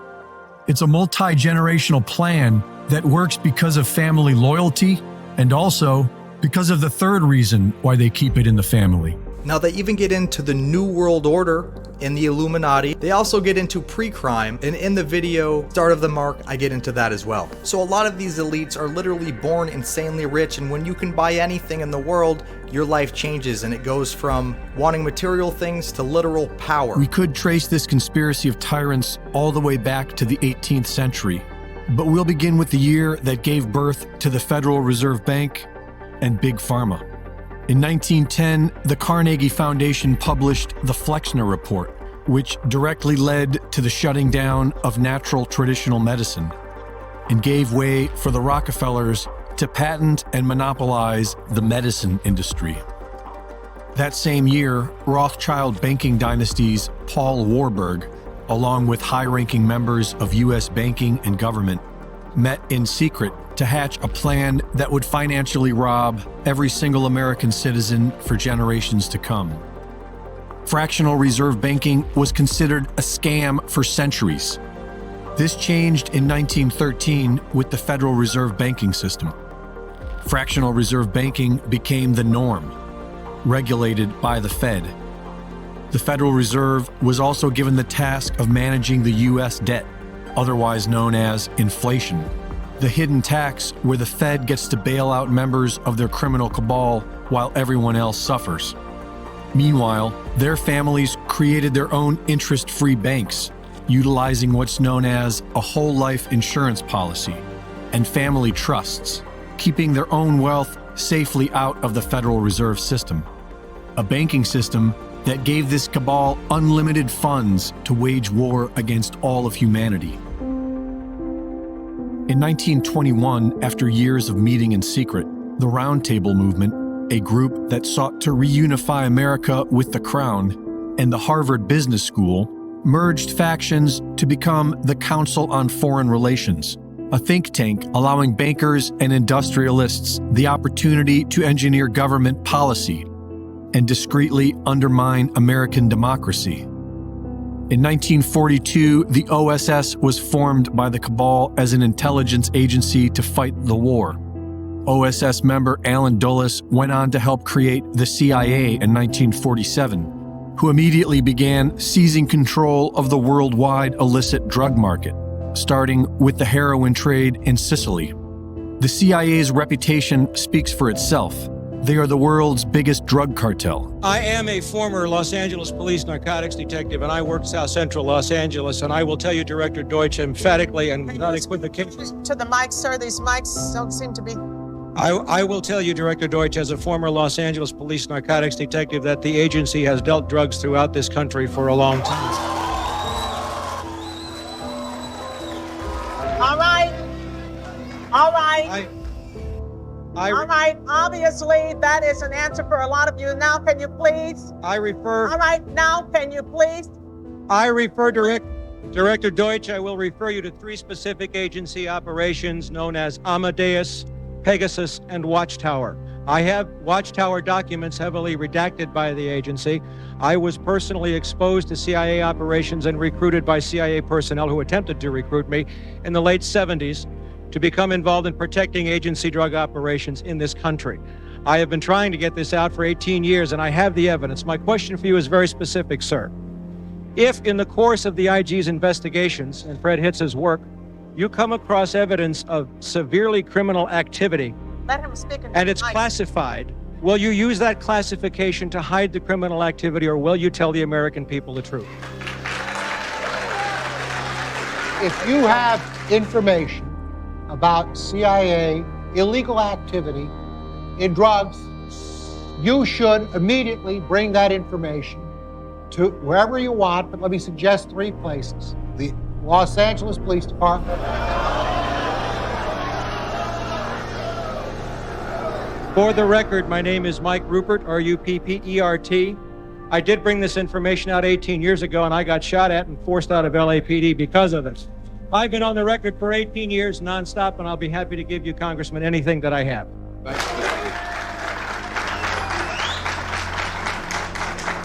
The gentleman in the beige shirt back there in the back. My name is James Otis. I'm currently making a documentary on the CIA, and we're interviewing 7 former agents.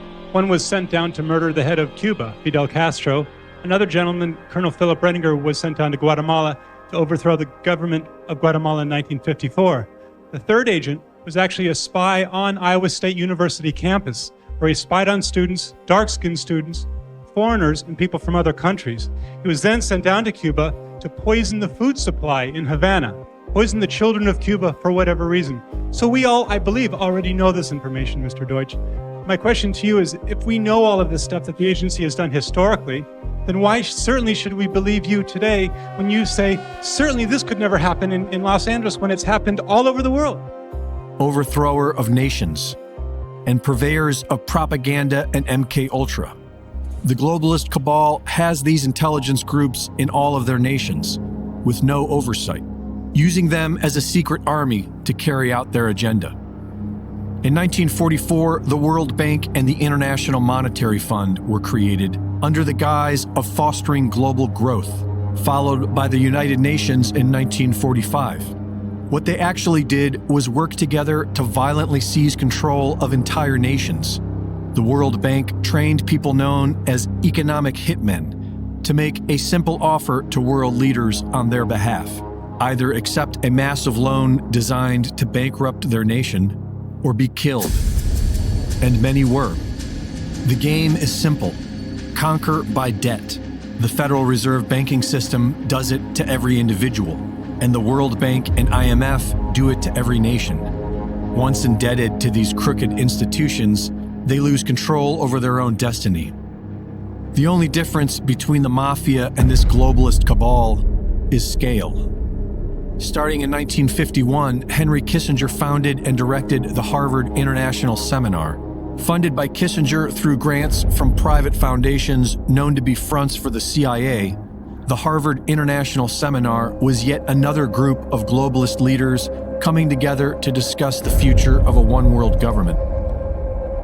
The first documented meeting of the infamous Bilderberg Group was in 1954, but it would take the public 50 years to become aware of them.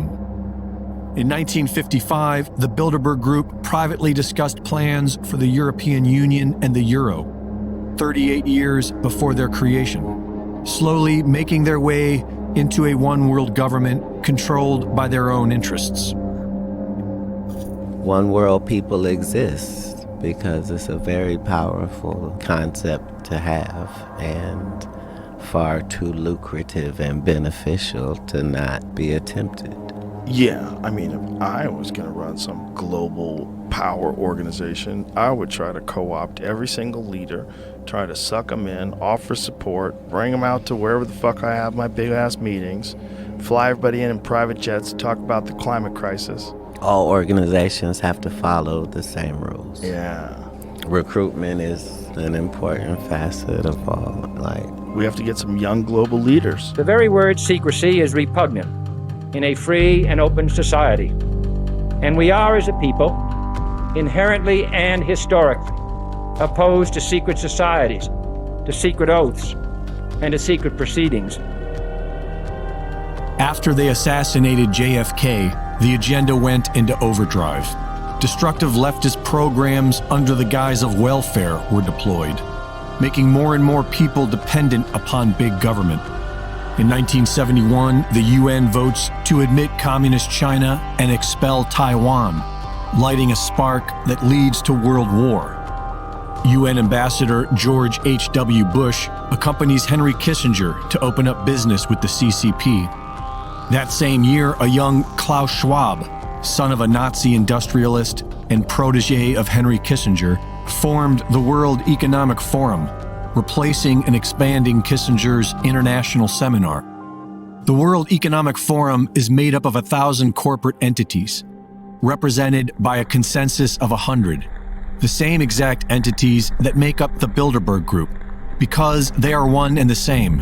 And Joe makes a great point that pedos hang with pedos, you know? At the top, they're all crazy. Crazy hangs out with crazy. It all stems from royalty and royal incest and royal hunting parties and sacrifices and worshiping gods. Meet Oliver Schwab. He is the managing director of the World Economic Forum. What are they really up to? Yeah, so founded the WF, the World Economic Forum. You can't organize billions of people, right? But they're trying to. And so central planning, I like to say central planning always fails. And because they don't have enough data, they know they don't have enough data. So the World Economic Forum, World Health Organization, World Trade Organization. Yeah, World Meteorological Association, and then the UN, the IMF, the BIS. What's the BIS? So that's the Bank of International Settlements. The Bank of International Settlements, that nobody knows what the BIS is. And the BIS, Central bank. The central bank of central banks, exactly. BIS sits at the top. Below the BIS, then you have some of these think tanks. So the World Economic Forum is one of them, the Club of Rome. And so they're the policy makers. And then they push it down to the next row in the org chart to the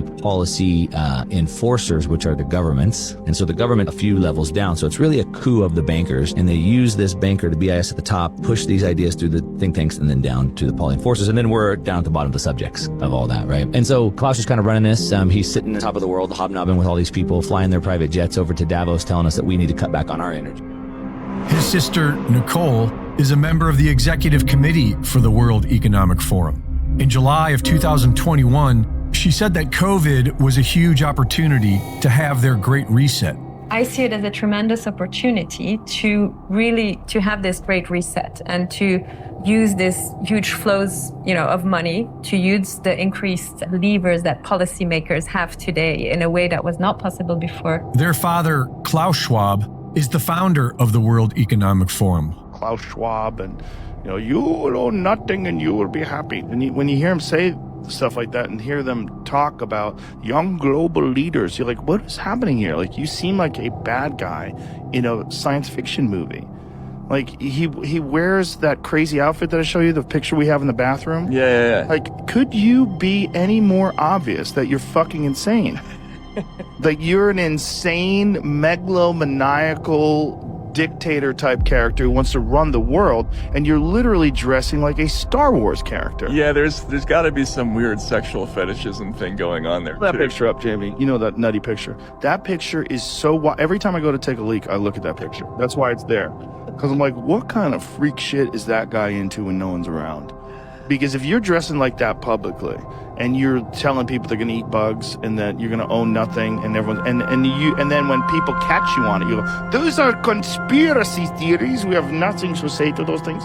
Like, look at that fucking outfit. He looks like a space druid. Yes, I will adjust the peons. All the public needs to know that we are in control. Look at this guy, like that weird star on the right one and whatever it says on the left one. What does it stand for? Notice the symbolism here. First, you'll see a 9-pointed star. That is the star of the world's newest religion, the religion of Baha'i, where they believe that all religions are equally good and true. A one-world religion to go with their one-world government. Next, look at the bull in front of the cross, a likely homage to the ancient Canaanite god of human sacrifice. Then we have the statement, Scientia Ingenium Virtus, a saying which means knowledge of immense power. Young generation, like Prime Minister Trudeau, half of this cabinet, are actually younger leaders of the world economy. So we penetrate the cabinets. The change is not just happening. The change can be shaped by us. We have to prepare for a more angry world. How to prepare? To take the necessary action to create a fairer world. I see the need for a great reset. So people assume we are just going back to the good old world which we had, and everything will be normal again. This is, let's say, fiction. It will not happen. There is only one way this pandemic is going to go. It's going to get worse and worse and worse. Pay insufficient attention to the frightening scenario of a comprehensive cyber attack, which would bring to a complete halt to the power supply, transportation, hospital services, our society as a whole. The COVID-19 crisis would be seen in this respect as a small disturbance in comparison to a major cyber attack. 7 years ago, he announced plans to start tracking the entire population and merge everyone with a central machine, what he now calls the Great Reset. The Schwab family is working together with other families because that's how Team Evil works. You can call them the Illuminati if you like, but they have no official name, and they are not illuminated. There is no telling how many family bloodlines are involved, but they keep it in the family for 3 main reasons, and they all have to do with power. First, and most simply, as a way to gain and maintain their fortune. Secondly, is to carry out long-term secret objectives. These families use insurance companies and private trusts to protect their own fortune from the fiat debt-based system that they created, and to generate the kind of money needed for a 100-year plan. As the World Economic Forum, this group of power-hungry parasites goes public and gradually begins to normalize their agenda for world domination. In 1974, Kissinger drafts National Security Study Memorandum 200, wherein he calls for worldwide depopulation. And a year later, it becomes official U.S. policy. If you're running corporations and you're making billions of dollars, you're going to get bored. What's the ultimate game? The ultimate game is to run the whole world. You know what the ultimate game is, Katt? I do. We have an overpopulation problem, Katt. Yeah. And then we have another crazy billionaire, Bill Gates, says there's too many of us. His thing by 2030 is to depopulate the planet. And I just wondered, like, are we part of the population that he wants to depopulate? Says there's too many of us. And he says it. And people go, it's a conspiracy theory. This is a conspiracy theory. He f***ing said it. Bill Gates, you go see on YouTube. He says one of the goals by 2030 is to lower the population of the planet. And one of the ways to do that is using vaccines. It's an overpopulation problem. Right. And we're gonna be able to mitigate that with vaccines. We're gonna be able to mitigate that with healthcare. Right. We're gonna figure that out. We're gonna get rid of a bunch of people. So let's look at each one of these and see how we can get this down to zero. Probably one of these numbers is going to have to get pretty near to zero. That's back from high school algebra. But let's take a look. First, we've got population. The world today has 6.8 billion people. That's headed up to about 9 billion. Now, if we do a really great job on new vaccines, healthcare, reproductive health services, we could lower that by perhaps 10 or 15%. It's like, what? People go, no, that's a conspiracy theory. So he said it. You can go see it. Now, if we do a really great job on new vaccines, healthcare, reproductive health services, we could lower that by perhaps 10 or 15%. Yeah, but it's a conspiracy theory to think, he meant what he said. Says what? He said it. He meant it. He's doing it. And it's working. And people go, it's a conspiracy theory. What? We used to be able to do it with neglect, and it was called nature's way. Right. During the 1980s, the CIA sold cocaine to Los Angeles street gangs to fund an illegal war, while Big Pharma killed tens of thousands of Americans with AZT and lies.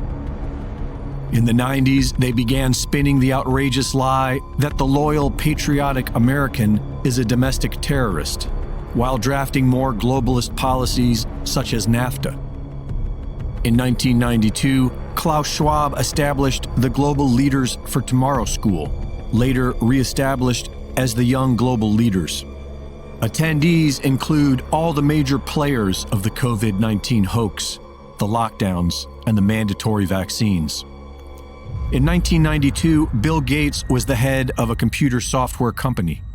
He attended Klaus Schwab's Globalist Leader Schools in 1993, and in 1994, he begins his life in scientific research and global health with the formation of the William H. Gates Foundation, which later became the Bill and Melinda Gates Foundation. Gates's so-called philanthropic efforts revolved around human depopulation, genetically modified foods, and experimental vaccines. In 1997, Dr. Zabin got a call from a friend in Seattle about a potential funding source for an organization that would focus on international population and reproductive health. Bill and Melinda Gates, with just a little money to spend, but a lot of skepticism about the academic approach, agreed to meet with Lori Zabin and her colleagues at Johns Hopkins, and they came away impressed. In 1998, Dr. Zabin became the founding director of the Bill and Melinda Gates Institute for Population Control, with a mission to help developing countries create their own reproductive health policies and programs. They called and said, look, we love your program, you have bigger ideas, what are they? And that's when we started the Institute. And it is not population control. That's a naughty word these days. It is the Bill and Melinda Gates Institute for Population and Reproductive Health, and it's based in the school, and of course I stayed on as its founding director. What the developing world does not need is more children. And I think that was the biggest aha to Bill and me when we got into this work, is we asked ourselves, of course, the same hard-nosed question you'd ask, which is, if you get into this work and you start to save these children, will women just keep overpopulating the world? So if you understand that there's a high likelihood that your child is going to survive, you believe they'll have fewer. Absolutely, and we're seeing that play out in all the population numbers across the globe. In fact, the population rates are coming down faster than had been predicted 10 years ago. Well, every year we get to see a lot of things. We travel to Africa, meet with scientists. We see a lot of things that are going very well. Things like reducing childhood death, things like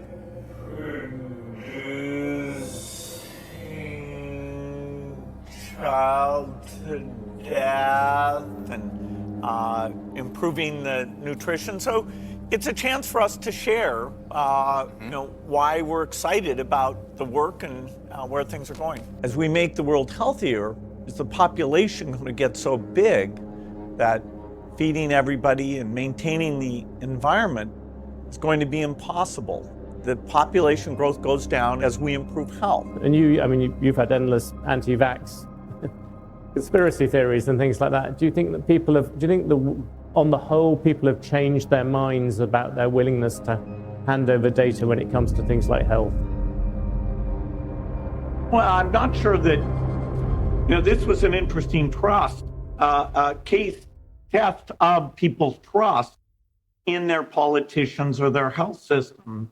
And, statistically, we didn't do as well as I would have expected. In fact, I'm cited as some, mastermind of some evil plot in many, many cases. So today, the greatest risk of global catastrophe doesn't look like this.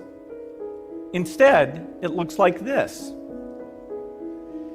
If anything kills over 10 million people in the next few decades, it's most likely to be a highly infectious virus rather than a war.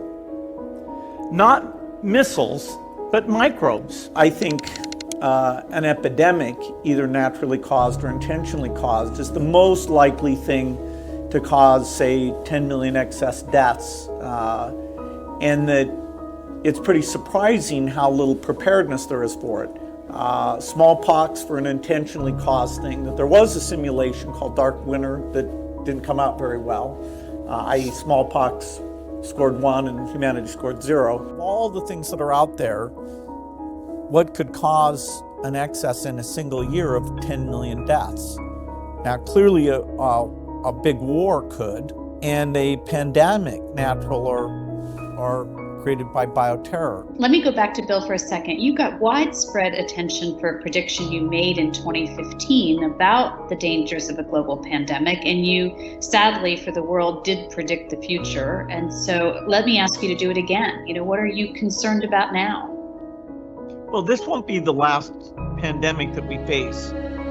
Pandemics can come from natural causes. What do you think is different this time that makes us think the development will happen? Is it this global coordination?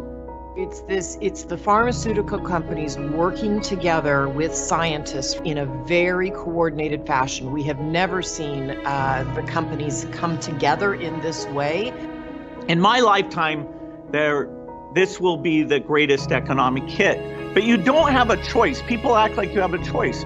People don't feel like going to the stadium when they might get infected. It's not the government who's saying, okay, just ignore this disease. And, people are deeply affected.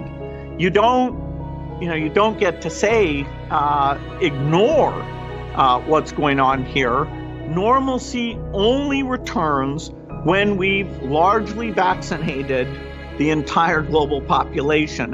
And so, although there's a lot of work on testing, a lot of work on drugs that we're involved with, we'll have to prepare for the next one. That, I'd say is, will get attention this time.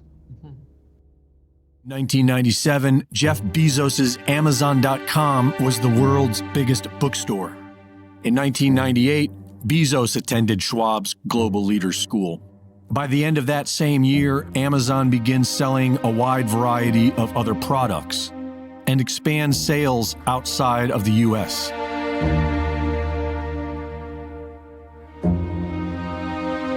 After they felled the World Trade Center, their propaganda story of Saudi hijackers with box cutters was used as the catalyst for destabilizing nations, creating armies of angry migrants, and stealing away more American liberties in the name of security. But the truth of the matter is not pretty.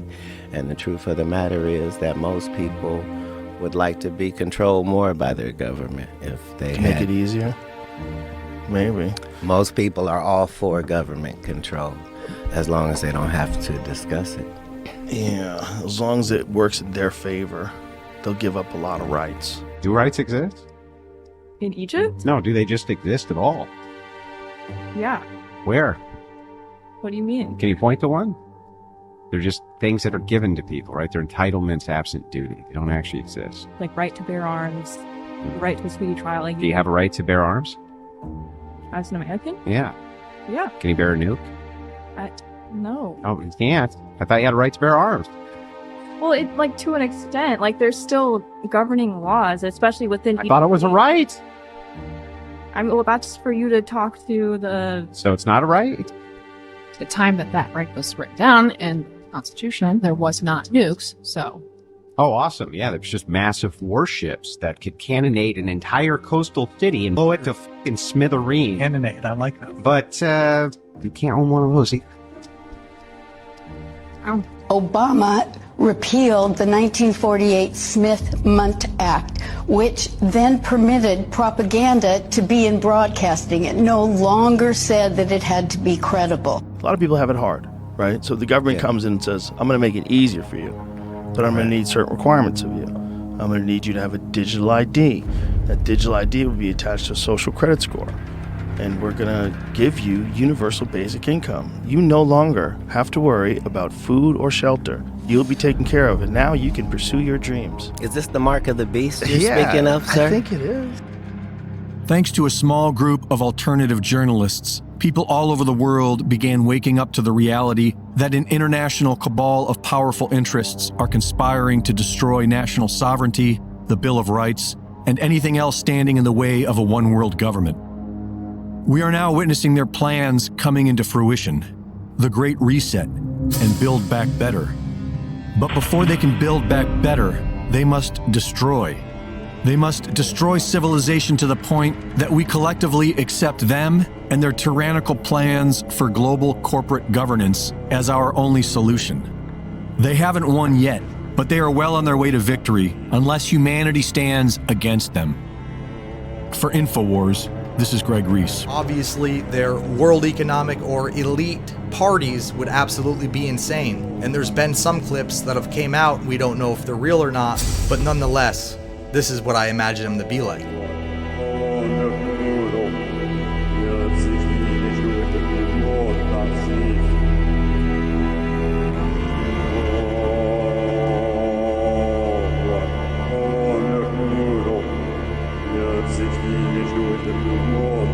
Tedros Adhanom Ghebreyesus should be put on trial for crimes against humanity. Tedros, as well as being the first World Health Organization director without a medical degree, also has somewhat of a political background. The Ethiopian government a few years before unveiled a plan to seize 1,000 square miles of land, and this involved the forced relocation of 15,000 people.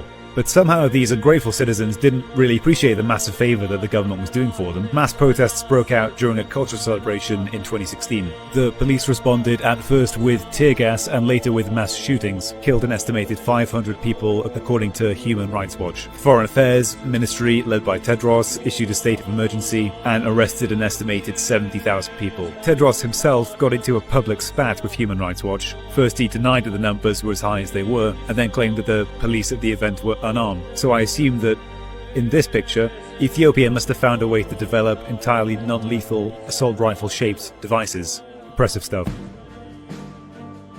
You absolutely need to see the movie Just the Tip that I created. I get into all of that from the aspect of Epstein, and it's a must-see. Imagine going to a World Economic Forum party. What did those freaks do when all the listening devices have been scanned out of the room? Obviously someone who is filthy rich and has an interest in something which is completely out of his league. It didn't take long for me to figure out why he was so much interested in the stem cell arena. He hosted these parties at his estate in the Bahamas where all kinds of people would come who had influence in the Bahamas. There have been some politicians who have came to the Cape. Some of them come for orgy parties. All their phones have been put into bags and locked away in a lead vault. What do those freaks do? Because you know it's not normal shit. Every meal you make, every bite you take, every single lunch with a crispy crunch, you will eat the bugs. You heard Klausy McSchwab's first two records. Vaccines back, all right. You know nothing and be happy. But this one is gonna make your modified mRNA tingle. Time Lies presents Greatest Schwabs, Volume 15. A new world order in music. 1, 2, 3. 3, 4, 5, all the unvaccinated are still alive. A little bit of Pfizer in my arm, a little bit of BioNTech does no harm. A little Johnson Johnson does the trick, a little AstraZeneca so you don't get sick. It's booster number 5. Let's talk about Vax, baby. Let's talk about Doc Fauci. Let's talk about all the weird and countless side effects, maybe. Let's talk about Vax. Let's talk about Vax a little. Come and take the 7th shot, the 7th shot. With a little luck you get my, oh! My myocarditis. You won't have to be rich with CBDC. You'll have all you need with central currency. We just take your extra wealth and your cash. Just a small town boy drinking genetically modified soy. This ensures he doesn't procreate. Please stop breeding. Stop the breeding. We are almost 9 billion people. Please stop breeding right now. We didn't start a Pfizer. We just made you take it, even if you hate it. Greatest Schwabs, Volume 15. Now available on Spotify and MRN Apple Music.